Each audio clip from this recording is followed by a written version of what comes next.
first-time cab driver in New York City could tell. Most of the cab drivers, when they were responding to the interview questions, started talking about celebrities that they had, taken from the airport to their, apartments or townhouses in right off Central Park, Lower Manhattan, and all of that kind of began to tick off, name drop, and all that kind of stuff, or the best tip, or the well-heeled, and the rich and famous. This cab driver, he said, let me tell you about my best experience, my best customer, my best fare.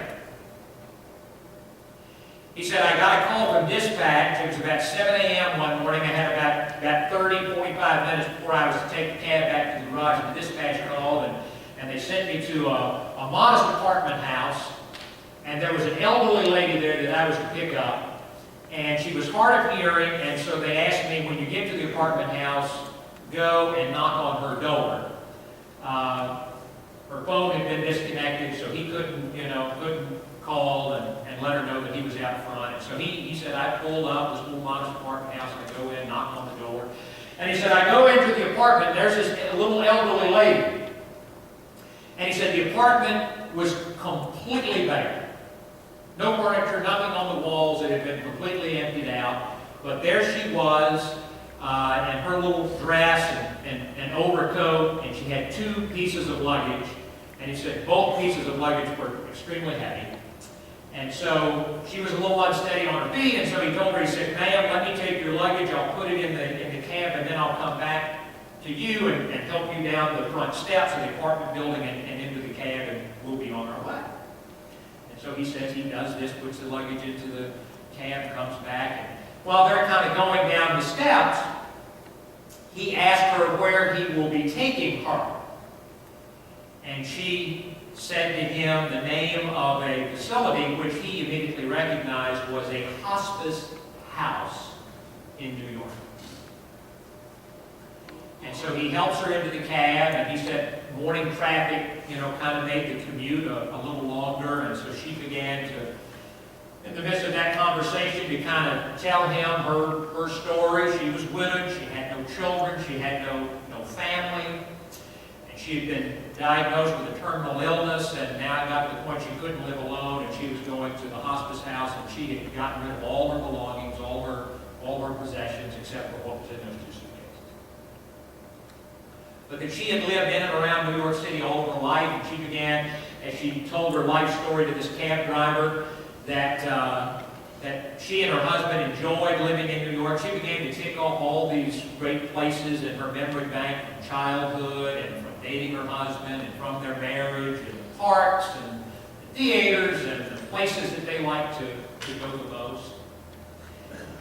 And so the cab driver said, on the way to the hospice house, he said, I decided that I would make a small brief detour and go to one of those places that she had ticked off. It was a park, and it was a place that she and her husband had gone to numerous times. And he said, so I pulled up to the park and helped her out. We kind of stood there on the corner where there were some park benches, and she began to talk about how she and her husband would come to that park on a regular basis when he was gone. It meant so much to her to just be back at that spot. So they went on, and he took her to the hospice house and walked her up the steps, and the nurse there greeted her and took her on down to the room, and he carried the luggage in the room for her, and he said, for the next several weeks, he said, at the end of my shift, it'd get to be about 7 o'clock, and I had to have the cab in by 8. He said, if I didn't have any calls from dispatch, and I wasn't going to go be picking anybody up, he said, I would go by. And I'd put her in my cab, and we'd go to another spot that was on that list. Oh, nice. Place from childhood, place she and her husband enjoyed. But another little spot on that list.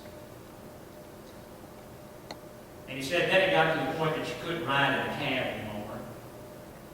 So he said I would turn the cab in, and then I'd go by the hospice house about every other day, just visit with her a little bit. And he said eventually she passed away. The reporter from the New York Times asked the cab driver, said, well, wow, he wasn't being cynical, just part of the story. He said, well, wow, that must have meant a lot of favor. Right? Was she a good tipper? And he said, no. He said, she never paid one dime for any of those trips.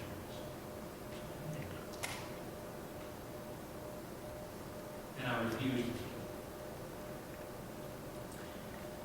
He said, I've taken a lot of celebrities. I could name them. But she's my greatest passion. Who got the last of those? She did, surely. I would suggest to you, he did. That's what happens when you and I golden rule our lives.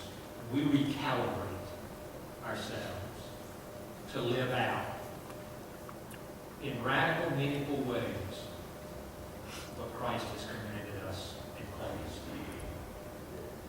Let's pray together. Father God, we realize that the teachings of Jesus Christ are difficult and challenging. Sometimes we just step back and think, I can't do that. I can't love enemies. I can't do good to those who hate me. I can't bless those who curse me.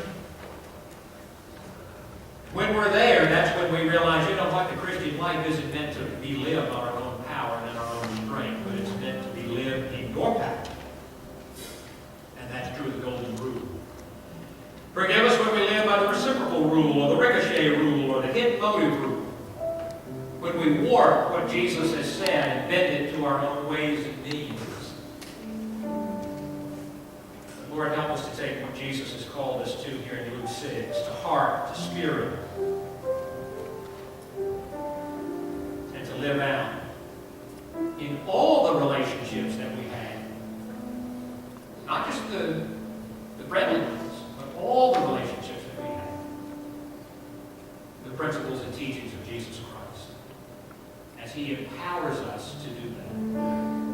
And ultimately as an expression, a reflection of your love and your grace to us in Him.